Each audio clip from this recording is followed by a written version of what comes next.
Everyone, স্বাগত জানাচ্ছি আরেকটা নতুন ভিডিওতে। ডিয়ার স্টুডেন্ট, আপনারা যারা আছেন শুরু থেকে ইংরেজি শিখছেন তাদের জন্য এই ভিডিওটা।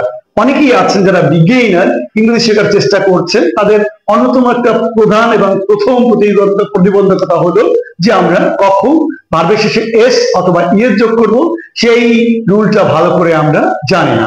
আজকে এই ভিডিওতে আমরা শেখার চেষ্টা করব কোন ভার্বের পরে আমরা এস যোগ করব এবং কখন আমরা ইয়ের যোগ করব। Let's go to learn something new from today's video. Dear student, আজকের মুখ্য বিষয় হচ্ছে এস অথবা ইএস এর ব্যবহারের নিয়ম। তাহলে আমরা এটাকে একটু লিখি, আমরা শিখব আজকে এস অথবা ইএস এর ব্যবহার।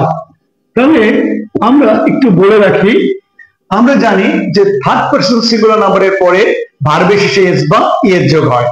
আমরা অনেকেই আছি যে রুলটা ছোটবেলা থেকে মুখস্থ করেছে, কিন্তু আমাদের ইউটিলাইজেশন ভালো করে জানা নেই। সেক্ষেত্রে আমরা কখন এর যোগ করব, কখন ইয়ের যোগ করব, এই ভিডিও থেকেই শিখবো। আমরা সাধারণত জানি থার্ড পারসন সিঙ্গুলার নাম্বারের পরে ভার্বের শেষে এস বা ইএস যোগ হয়। থার্ড পারসন সিঙ্গুলার নাম্বার কে কে, তারপরে আমরা এস বা ইয়ের যোগ করবো, সেটা আগে একটু দেখে নিই। আমরা সাধারণত হি, শি অথবা ইট, এই তিনটা ক্ষেত্রে আমরা থার্ড পারসন সিঙ্গুলার নাম্বার হিসেবে অবহিত করে থাকি এই তিনটা জিনিসকে, হি, শি, ইট। ইটের মধ্যে আবার আমরা বেসিক্যালি বিভিন্ন ধরনের নাম, যেমন রহিম, করিম, যদু, মধু, আমার বাবা, তোমার বাবা, তার বাবা, এই যে নামবাচক শব্দগুলোকে আমরা থার্ড পারসন সিঙ্গুলার নাম্বার বলতে পারি। এরপরে আরো একটা জিনিস আছে ডাব্লিউ এইচ, যেটা আমরা হু, কে যদি ব্যবহার করি তাহলে এটা থার্ড পারসন সিঙ্গুলার নাম্বার হিসেবে ব্যবহার করতে পারি। তাহলে আমরা সাধারণত থার্ড পারসন সিঙ্গুলার নাম্বার হচ্ছে হি, শি, ইট এবং হু এর ক্ষেত্রে এস বা ইএস এর ব্যবহারটা আমরা করতে পারবো, কিন্তু গ্রামার অনুযায়ী এটাকে বলে ইনডেফিনিট টেন্সের ক্ষেত্রে আমাদের সাধারণত এস বা ইএস এর ব্যবহারটা আমরা করে থাকি। তাহলে এখন প্রশ্ন হচ্ছে কখন আমরা এস যোগ করব, কখন আমরা ইএস যোগ করব। নিয়মটা খুবই সহজ এবং সিম্পল, যদি একটু মনে রাখি তাহলে আমরা আজীবন এই জিনিসটা আর ভুল করব না। আচ্ছা, আমি একটু জেনে রাখি, কোন একটা ইংরেজি ভার্বের শেষ অ্যালফাবেট যদি হয় ও, আবার বলে রাখছি, কোন একটা ইংরেজি ভার্বের শেষ অ্যালফাবেট যদি হয় ও, অথবা যদি হয় এস এস, অথবা যদি হয় এস এইচ, নতুবা যদি হয় সি এইচ, নতুবা যদি হয় এক্স এবং জেড, তাহলে আমার সাথে একটু বলার চেষ্টা করেন আপনারা, কোন একটা ইংরেজি ভার্বের শেষ অ্যালফাবেট যদি হয় O, S S, S H, C H, X এবং জেড, তাহলে সি এইচ যেটা হবে সেটা হবে বাংলা উচ্চারণ হবে চয়ের মতো। তাহলে কোন একটা ইংরেজি ভার্বের শেষে যদি ও থাকে, এস এস থাকে, এস এইচ থাকে, সি এইচ থাকে, এক্স এবং জেড থাকে, তাহলে ইংরেজিতে এই ভার্বের পরে আমরা চক্ষু বুঝে ইএস যোগ করে দিব।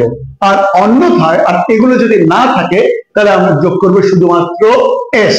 আচ্ছা, কাম টু দ্য পয়েন্ট, এবার আমরা একটু এক্সপ্লেইন করি। নিয়ম তো জীবনে বহুত শিখেছে, এক্সপ্লেনেশন না করলে অথবা এক্সাম্পল দিয়ে আপনি যদি প্র্যাকটিস না করেন আপনারা মনে রাখতে পারবেন না। তাহলে আমরা একটু উদাহরণ দিই, যেমন এদের আছে কি ও, তাহলে এটা যদি একটা ভার্ব ইউজ করি, যেমন লিখলাম আমরা ডি ও ডু, তাহলে কি আছে অ্যালফাবেটটা ও, তাহলে আমরা বলছি তিনটা পার্সনের ক্ষেত্রে আমরা ভার্বের শেষে এস বা ইয়ের যোগ করব।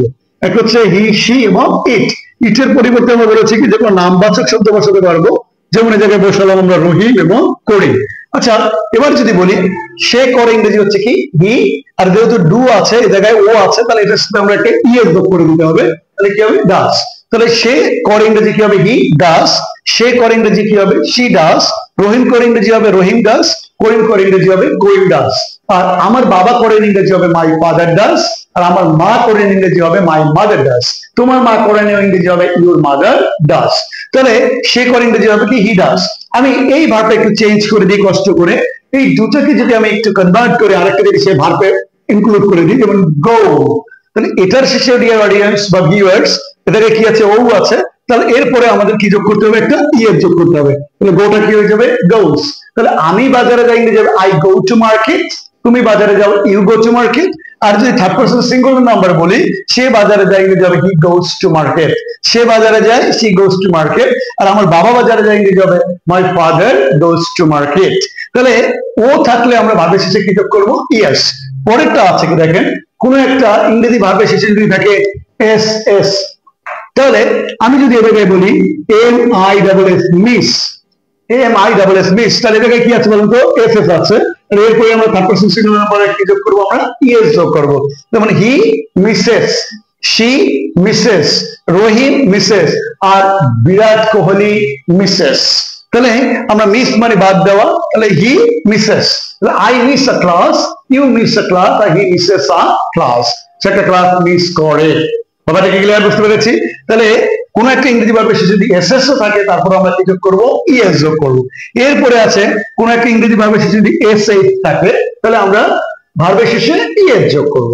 যেমন এটাকে আছে B R U S H, SH আছে, তাহলে কি হবে ব্রাশেস, কি হবে ব্রাশিস, যেটা আমরা বলি brushes, B R U S H E S, brushes, কি হবে ব্রাশেস।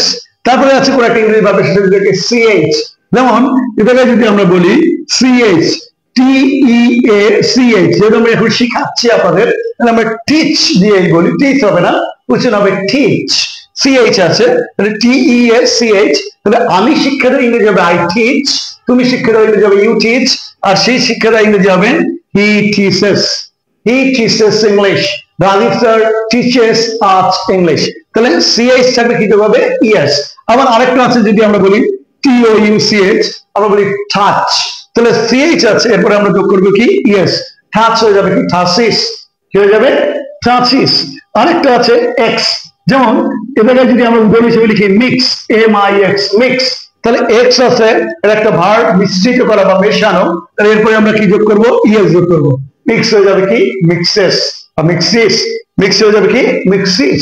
তারপরে আছে বি ইউ ডাবল জেড, বাজ, বাজ মানে হচ্ছে কি ভন ভন করা, তাহলে এই বাজের পরে আছে কি দেখেন লাস্ট ওয়ার্ডটা অ্যালফাবেটটা কি আছে জেড, তাহলে এরপর আমরা কি যোগ করব ইএস যোগ করব, বাজ হয়ে যাবে বাজেস। তাহলে বলেছি কোন একটা ইংরেজি ভার্বের শেষে যদি ও থাকে তাহলে দুটো হয়ে যাবে ডাস, গোটা হয়ে যাবে গোস, মিষ্টি হয়ে যাবে মিসেস, ব্রাশ হয়ে যাবে ব্রাশেস, খ্যাচ হয়ে যাবে খ্যাসিস, টিচ হয়ে যাবে টিচেস, মিক্স হয়ে যাবে মিক্সেস, এবং বাজ হয়ে যাবে বাজিস। অর্থাৎ পুরো একটা ইংরেজি ভার্বের শেষ অ্যালফাবেট যদি এইগুলো থাকে তাহলে আমরা হি সি এবং ইটের পরে ভার্বের শেষে এস যোগ করব, অন্যথায় আমরা কি বলেছি বলেন তো এস যোগ করব। যেমন এখন আমি যদি একটা উদাহরণ দিই, যেমন ইট, ই এটি, ইট মানে হচ্ছে কি খাওয়া, তো নিয়মটা ছিল কোন একটা ইংরেজি ভার্বের শেষে ও থাকবে, এস এস থাকবে, এস এইচ থাকবে, সি এস থাকবে, এক্স এবং জেড থাকবে, এরপরে আমরা কি যোগ করবো ইএস যোগ করবো। তাহলে কাম টু দ্য পয়েন্ট, দেখে নিজেকে এই লাস্ট অ্যালফাবেট হচ্ছে কি টি, তাহলে এরপরে এই যে অ্যালফাবেট গুলো দিয়েছি এর একটাও কিন্তু ইটের সাথে যায় না, তার মানে এগুলো থাকলে ইএস যোগ করবো, আর এগুলো না থাকলে আমরা এস যোগ করবো। তাহলে ডিয়ার অডিয়েন্স, এটাকে কি হবে ইটস, শেখা ইংরেজি হি ইটস, শেখা ইংরেজি হবে শি ইটস, রহিম খান ইংরেজি হবে রহিম ইটস, আর আমার বাবা খান ইংরেজি হবে মাই ফাদার ইটস।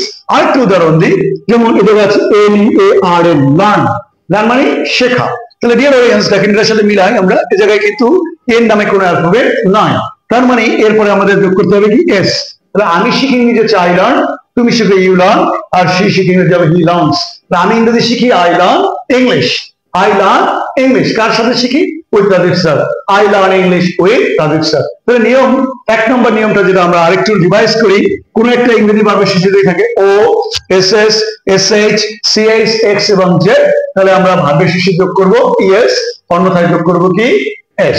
এটা হচ্ছে আমাদের একটা নিয়ম। ডিয়ার অডিয়েন্স, আরো একটা নিয়ম আছে এস বাই এস, যেটা শিখেছি কষ্ট করে পুরো ভিডিওটাই দেখে আমরা পূর্ণাঙ্গ জিনিসটাই শিখে নেই। তাহলে আরেকটা নিয়ম হচ্ছে, এই নিয়মটা আমরা জানি, এই নিয়মটা হচ্ছে ওয়াই এর নিয়ম, এই নিয়মটা হচ্ছে ওয়াই এর নিয়ম, অর্থাৎ বাধ্যতামূলক এই সকল ভার্বের শেষে ওয়াই থাকতে হবে, কি থাকতে হবে ওয়াই থাকতে হবে। কোন একটা ইংরেজি ভার্বের শেষে যদি থাকে ওয়াই, এর আগে যদি কোনো কনসোনেন্ট থাকে, তাহলে আগে আমরা একটু ভাওয়েল জেনে নিই, আমরা ভাওয়েল সবাই জানি এ ই আই ও ইউ, তাহলে কোন একটা ইংরেজি ভার্বের শেষে যদি থাকে ওয়াই, এর আগে যদি থাকে কনসোনেন্ট, তাহলে ওয়াই উঠে সবসময় আই বসবে, পরে আমাদের ইএস যোগ করতে হবে, এটা হচ্ছে আমাদের নিয়ম। আবার বলছি একটু মনে রাখেন, কোন একটা ইংরেজি ভার্বের শেষে যদি থাকে ওয়াই, এর আগে যদি থাকে কনসোনেন্ট, আচ্ছা বলেন তো আর কি ভাওয়েল না কনসোনেন্ট, আর হচ্ছে কি কনসোনেন্ট, তাহলে ওয়াই ভদ্রলোক আর ওয়াই থাকতে পারবে না, সে হয়ে যাবে আই, পরে কি হয়ে যাবে ইএস, তাহলে ট্রাই হয়ে যাবে কি ট্রাইস, ট্রাই হয়ে যাবে কি ট্রাইস। এবার দেখেন সি আর ওয়াই ক্রাই, এটা আপনারাই বলেন কি হবে, ক্রাই হয়ে যাবে C R I ES, cries. আবার দেখেন এবার আছে ড্রাই, তাহলে ড্রাই হয়ে যাবে কি ড্রাইস, এবারে যদি লিখি ফ্রাই, ফ্রাই হয়ে যাবে কি fries, F R I ES. এটাকে যদি লিখি STUDY স্টাডি, তাহলে হয়ে যাবে স্টাডিজ। STUDY, ওয়াই উঠে আই বসিয়েছি, পরে এর যোগ করেছি। তাহলে আমি লেখাপড়া করি আই স্টাডি, তুমি লেখাপড়া করে ইউ স্টাডি, আর সে লেখাপড়া করে হি স্টাডিজ। সে ঢাকা বিশ্ববিদ্যালয়ে লেখাপড়া করে he studies at Dhaka university in physics. সে ঢাকা ইউনিভার্সিটিতে ফিজিক্সে লেখাপড়া করে। তাহলে নিয়মটা হচ্ছে কোন একটা ইংরেজি ভাবে শেষে যদি ওয়াই থাকে, এর আগে যদি কনসোনেন্ট থাকে, ওয়াই উঠে আই বসবে, পরে আমাদের ইএস যোগ করতে হবে। Tries, cries, dries, tries, studies. এবং কোশ্চেন দেখতে পারে স্যার তাহলে ভাওয়েল থাকলে কি হবে? হ্যাঁ, ভাওয়েল থাকলে কি হবে দেখেন, PLAY। কোন একটা ইংরেজি ভাবে শেষে যদি ওয়াই থাকে, এর আগে যদি ভাওয়েল থাকে, তাহলে আমরা ওই আগে দুটো ইউজ করবো, এর সাথে শুধু এস যোগ করবো, আর কোনো ঝামেলা নাই। প্লে হয়ে যাবে প্লেস।